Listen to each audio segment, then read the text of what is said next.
Prédication avec le révérend pasteur Émile Yaovi Adoté de l'église évangélique des Assemblées de Dieu Temple Shalom de Cocotomé. Une émission qui annonce l'évangile aux non-croyants et qui enseigne la foi aux croyants. Il est bien vrai que nous combattons dans une victoire déjà acquise. Cela est très important. Nous ne combattons pas parce qu'il faut combattre. Nous combattons déjà dans une victoire. Parce que celui que nous suivons a combattu, il a remporté la victoire. Et c'est lui qui nous demande de combattre. Pas pour que nous ayons de nouveaux combats. Nous allons combattre dans la victoire que lui a déjà gagnée pour nous. Prenez alors le rendez-vous sur la télé évangélique tous les mercredis à 12h et les samedis à 20h par les enseignements du révérend pasteur Émile Yaovi Adoté. Découvrez une autre dimension essentielle pour le salut de votre âme. L'épître de Paul aux Philippiens, chapitre 4, on lit du premier verset au verset 3. Vous y êtes? Dans Philippiens 4, 1 à 3. Je lis. C'est pourquoi, mes bien-aimés et très chers frères,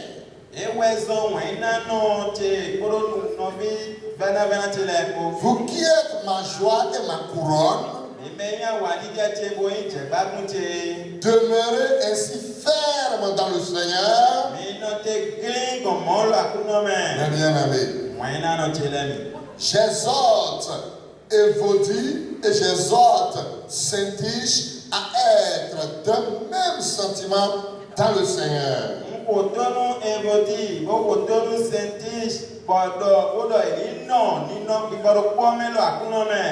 Et toi aussi, fidèle collègue, oui, je te prie de les aider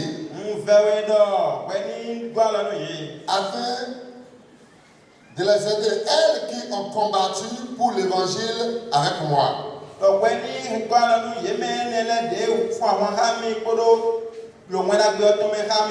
Et avec Clément et mes autres compagnons d'œuvre, dont les noms sont dans le livre de vie. Amen. Amen. Prions le Seigneur. Céleste Père, ta parole est oui et amen. Sans toi, qu'est-ce que nous pouvons? Seigneur, viens nous expliquer la profondeur de ta parole. J'ai besoin de toi ce matin, de la présence de ton esprit à mes côtés. Viens gérer cette séance.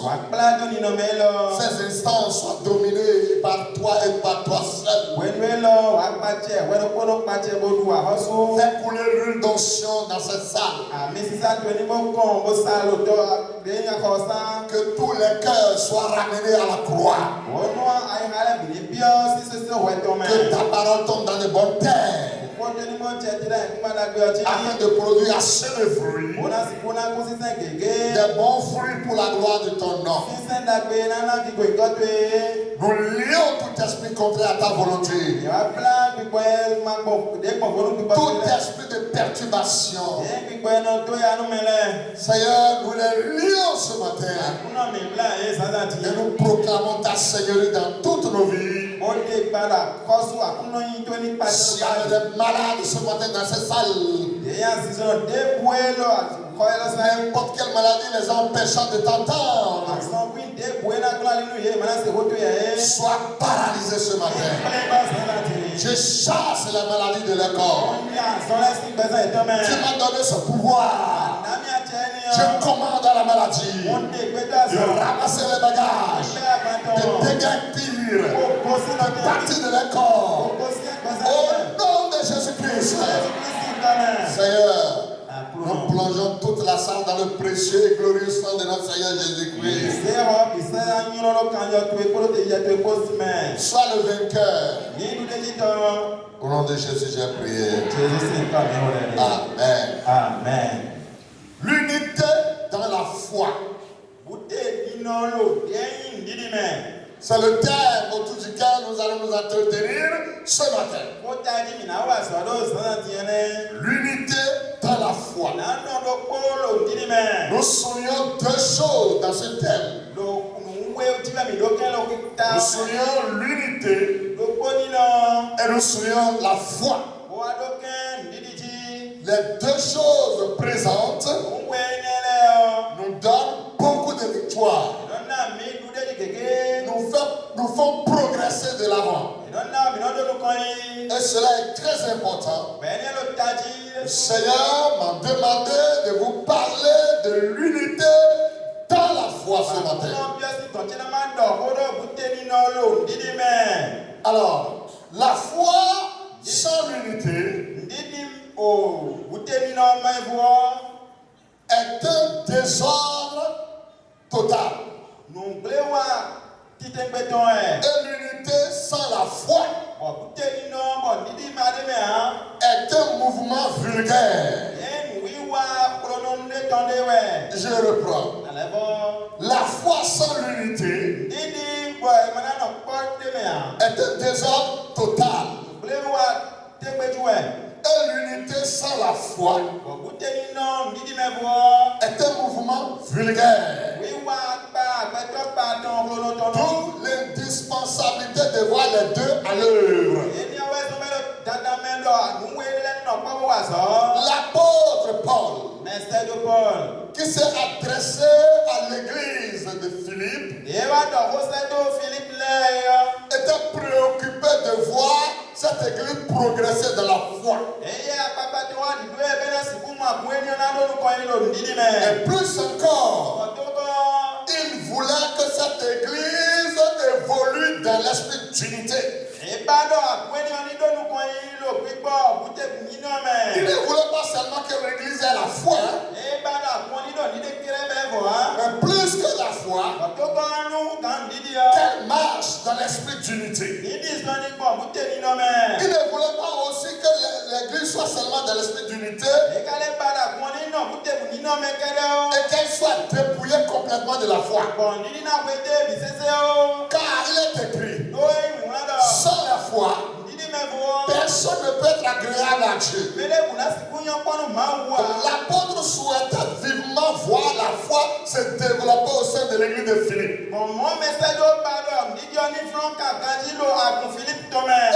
moment, il reconnaît que Dieu, le Père, le Fils et le Saint-Esprit sont un. Et que si la foi était là, et que l'unité faisait défaut à cette église, ça allait créer également des dégâts. Les deux choses étaient souhaitées par l'apôtre. Donc la lettre qu'il avait adressée à l'église de Philippe, il souleva les deux questions importantes. Et en parlant, il va dire, il dit, c'est pourquoi mes bien-aimés, et regardez comment il les appelle, mes bien-aimés, et très chers frères, et très chers frères, vous qui êtes ma joie et ma couronne, pour que cette joie continue, pour que cette couronne continue,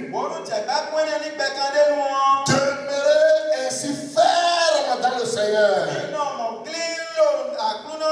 Mes bien-aimés, regardez comment il a démarré sa lettre. Il connaît bien ceux à qui il s'adressait.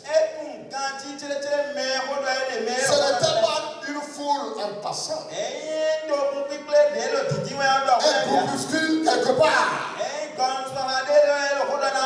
Non, ce sont les personnes sauvées, lavées par le sang de Jésus, engagées sur le chemin du royaume,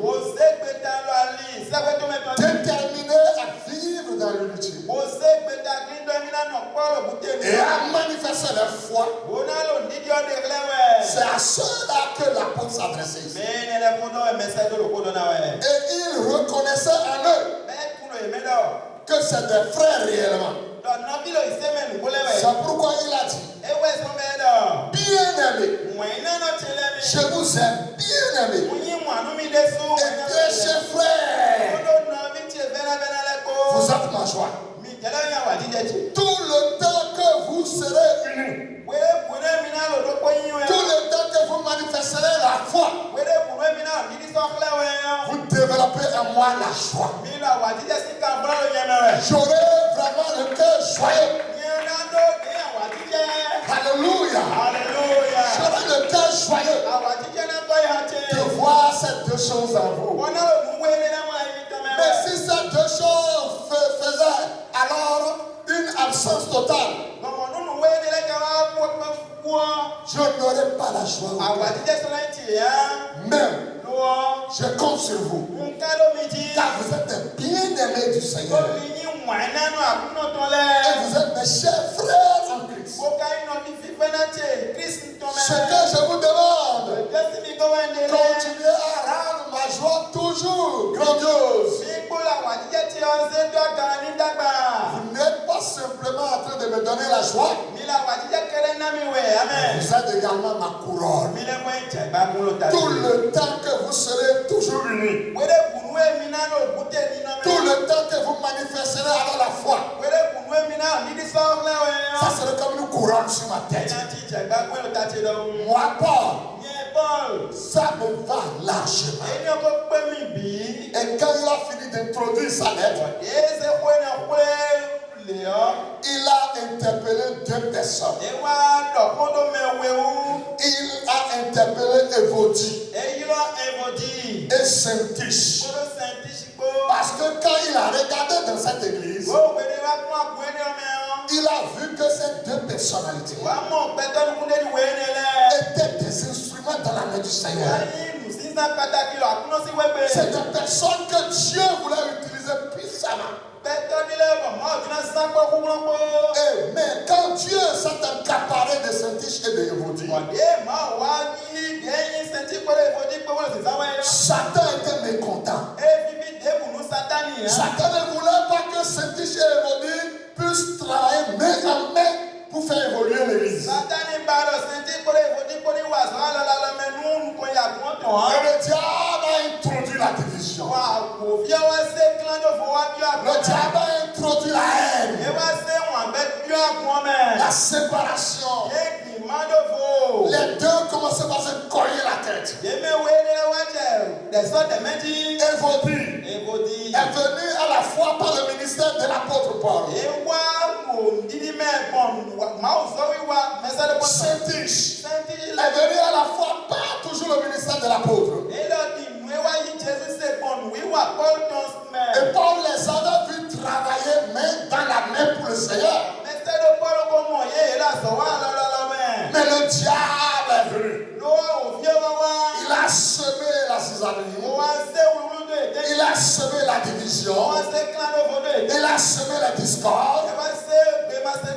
Et Évodie ne veut plus sentir Syntyche. Syntyche ne veut plus sentir Évodie. Le désordre est entré dans la foi. Le désordre est venu s'installer dans la foi. Et quand le désordre vient, par l'entremise de la division, les prières sont bloquées. Et en ce moment, il n'y a plus qui a raison, qui a tort. C'est quand nous sommes les hommes sur terre que nous cherchons qui a tort, qui a raison.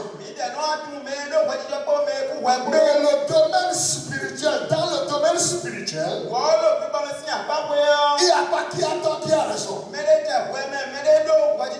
Quand deux chrétiens se mangent,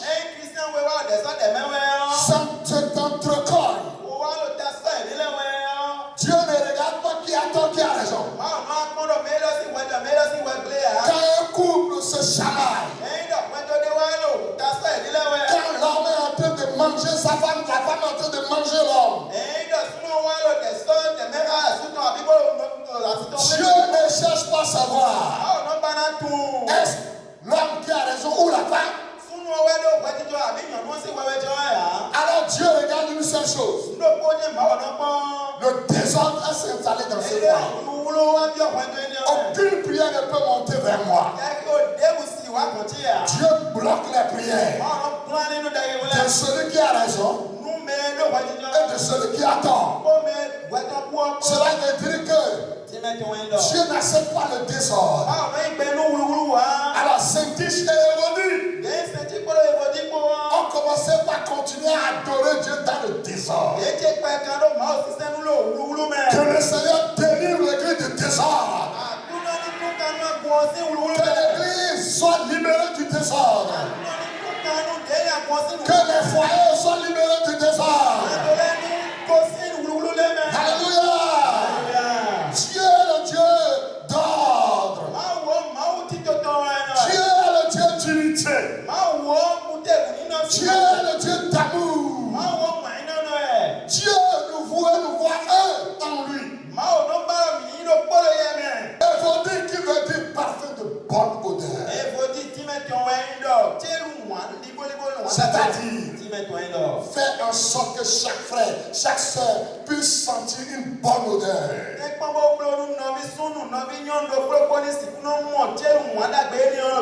était là dans l'église. Les deux étaient des femmes. Elles étaient dans l'église pour répandre une bonne odeur. Cela est vous dit.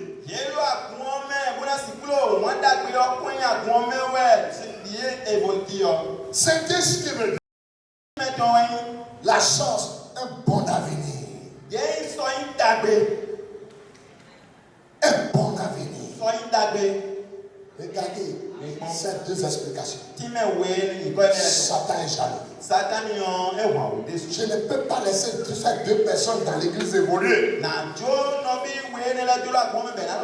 Sinon, si je les laisse, grâce à elles, l'église aura une bonne odeur agréable. Les foyers vont répandre du parfum agréable. Si je laisse Saint-Tiche, ils auront un bon avenir. Ils auront un bon avenir. Donc il faut mettre la main sur ces deux. Et à partir de ces deux, on va s'étendre sur toute l'église de Philippe. Et puis ils vont prier beaucoup. Et la prière ne va pas dépasser leur plafond. Parce que ils vont se donner beaucoup à la prière, mais Dieu n'écoutera pas. Parce qu'ils ne sont pas dans l'esprit de Dieu. L'esprit d'unité est parti. Elle ne répand plus le parfum d'une bonne odeur. Et ils n'ont plus de chance, ils n'ont plus un avenir. Ils auront tellement de problèmes. Et ils seront en train de prier pour tous les problèmes. Mais nous, on est contents. Nous, Satan et les démons, nous serons contents de voir que Dieu n'exaucera aucune de leurs prières.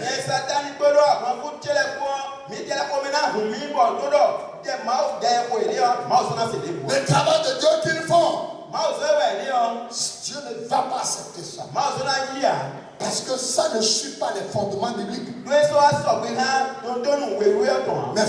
on peut travailler pour Dieu, mais dans le désordre. Ça serait un temps perdu. On peut gêner dans le désordre. C'est un temps perdu. On est resté à jeun pour rien. On est à jeun pour rien. On peut chanter pour le Seigneur dans le désordre. On peut parler en langue dans le désordre. Quand l'esprit d'unité quitte le forum, on peut faire toutes ces choses. Mes frères, Ce qui nous tue, ce qui nous détruit, c'est la raison. La raison. J'ai raison. Maintenant, tu as raison. Ça te produit quoi? Ça amène combien de millions dans ta main? Ça t'apporte quoi? Quel est l'intérêt de ta raison? Saint-Tiche. Évodi. Soyez d'un même cœur. Et soyez dans les mêmes sentiments. J'exhorte Évodi et j'exhorte Saint-Tiche à être d'un même sentiment dans le Seigneur.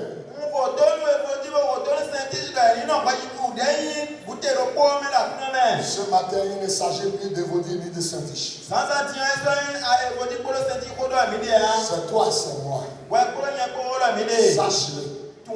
Nous sommes embarqués sur un bateau où notre unité, notre sentiment envers l'un et l'autre est exigé.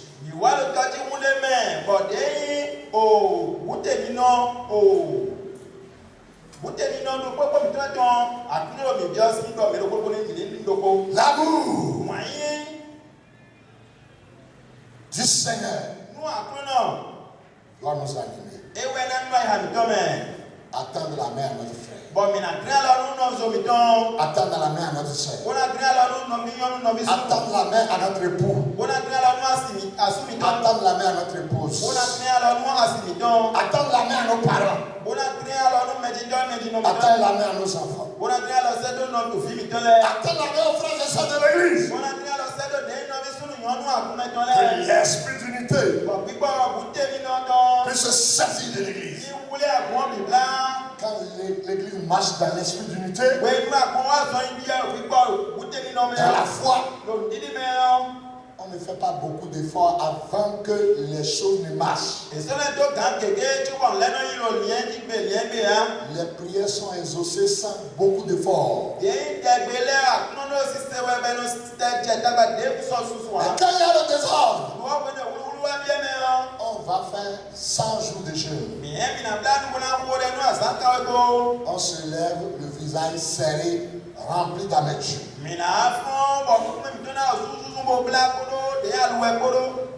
Parce que cette activité s'est déroulée dans le désordre. La Bible dit, si tu vas pour présenter ton offrande et que tu te souviens que ton frère a quelque chose contre toi ou tu as quelque chose contre lui, laisse l'activité. Va te réconcilier avec lui. Et reviens faire l'activité. Combien de fois les gens s'approchent de la Sainte Table, la Sainte Seine, ils mangent dans le désordre.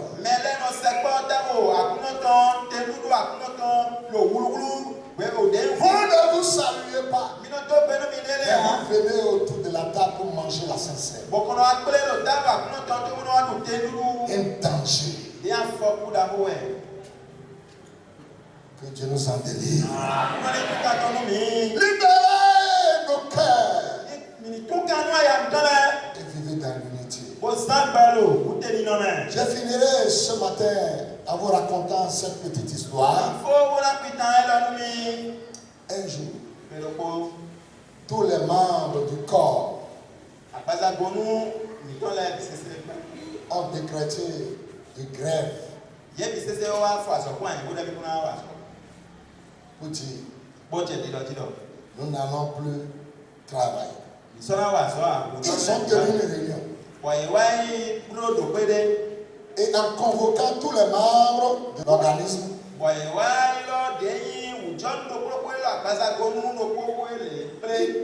il y a un seul membre qu'ils n'ont pas invité. Le ventre. Ils n'ont pas invité. Ils ont invité les yeux, les oreilles, la bouche, les dents, les bras, les pieds. Et ils ont dit, le ventre ne sera pas à la réunion. Parce que l'autre jour concerne le ventre. Et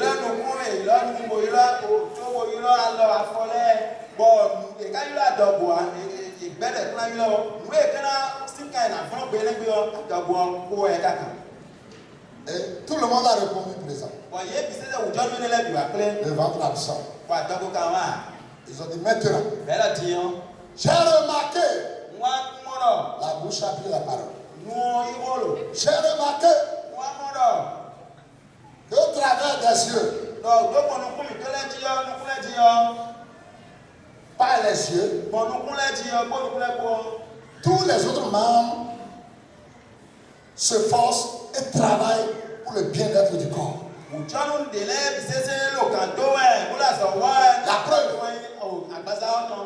La preuve. La tête, toi tu n'as jamais dit, tu es fatigué. On met tout sur toi comme bagage, tu supportes non?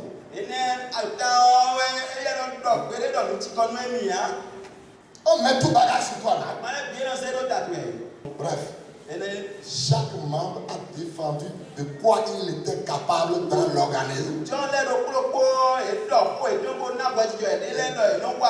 Maintenant ils ont dit, maintenant, amenons le ventre. Il n'a qu'à venir se justifier. Le ventre est venu dire, il ne parle pas. Il ne parle pas. La bouche a dit, voici. L'assise a arrêté. Aujourd'hui, nous allons tous gréver. Parce que tu es là, paresseux. On amène tout. Toi qui me manges, tu fais que manger, magasiner. Tu me fous, rien. Voilà, on a pris la décision. Le ventre a dit, je me soumets à votre décision. Le premier jour, ils ont commencé par gréver. 4e jour, tout le monde est à terre. On ferme les yeux, le sommeil refuse de venir. Le ventre a parlé, n'a point d'or. 5e jour, la bouche est ouverte.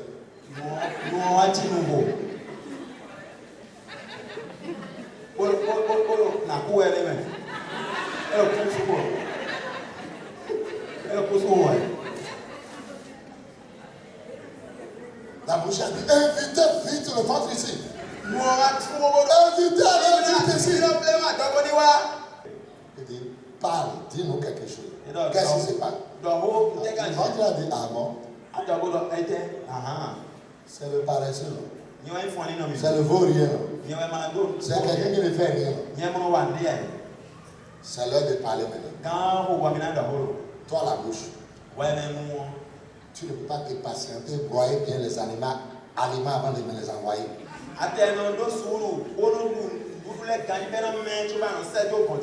Tu avales les haricots comme ça. Les viandes dures, tu les avales. Vous avalez de l'eau, de l'huile. Vous mélangez tout. Dans le plat, c'est bon à regarder. Mais quand je vous montre ce que moi je gère, la nuit vous dormez. Et moi, je n'ai pas de sommeil. Je rentre dans mon laboratoire. Je regroupe les choses. Ce qui n'est pas bien broyé. C'est moi, je m'en charge. J'envoie les parties vitaminées. Dans le sang. Ça me donne la force et l'énergie. C'est ça que je t'envoie les yeux. C'est toi que je t'envoie la bouche. C'est toi que j'envoie dans les bras. C'est ça que j'envoie dans les pieds. Et vous avez l'énergie pour faire tout ce que vous voulez. Et vous m'accusez. Je suis paresseux. Que je ne fais rien. Durant ces 5 jours. Où je n'ai pas mangé. Qu'est-ce que vous allez vous faire? Vous allez faire quoi?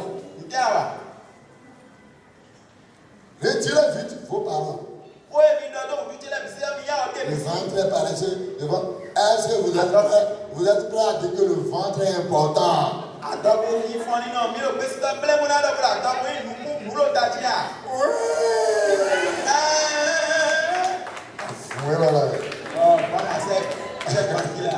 Allez, le peu de bouillie qui est ici, je vais avaler ça. La bouche prend ça vite. Mettez le sucre dedans et avalez la bouillie là. Et je vais commencer mon travail. Ils ont avalé le sucre et la bouillie. Et le ventre a fait la transformation rapidement. La chair commence par sortir. Les yeux ouvrent. La tête ouvre l'énergie. Et il se lève. Cela veut dire simplement: personne n'est nul ici. Personne n'est nul ici. En haut là-bas, personne n'est nul. Tu es important. C'est parce que tu joues un rôle qui est différent de l'autre. Tu es important. On a besoin de ton travail. Toi, tu es important. On a besoin de ton travail. Toi aussi, tu es important. On a besoin de ton travail. J'ai besoin de mon frère. Mon frère a besoin de moi. Nous avons besoin des uns et des autres. Et vos dieux Saint-Dieu, soyez un. Que le Seigneur vous bénisse. Prédication avec le révérend pasteur Émile Yaovi Adoté de l'église évangélique des Assemblées de Dieu Temple Shalom de Cocotomé. Une émission qui annonce l'évangile aux non-croyants et qui enseigne la foi aux croyants. Il est bien vrai que nous combattons dans une victoire déjà acquise. Cela est très important. Nous ne combattons pas parce qu'il faut combattre, nous combattons déjà dans une victoire. Parce que celui que nous suivons l'a combattu, l'a remporté la victoire. Et c'est lui qui nous demande de combattre. Pas pour que nous ayons de nouveaux combats, nous allons combattre dans la victoire que lui a déjà gagnée pour nous. Prenez alors le rendez-vous sur la télé évangélique tous les mercredis à 12h et les samedis à 20h par les enseignements du révérend pasteur Émile Yaovi Adoté. Découvrez une autre dimension essentielle pour le salut de votre âme.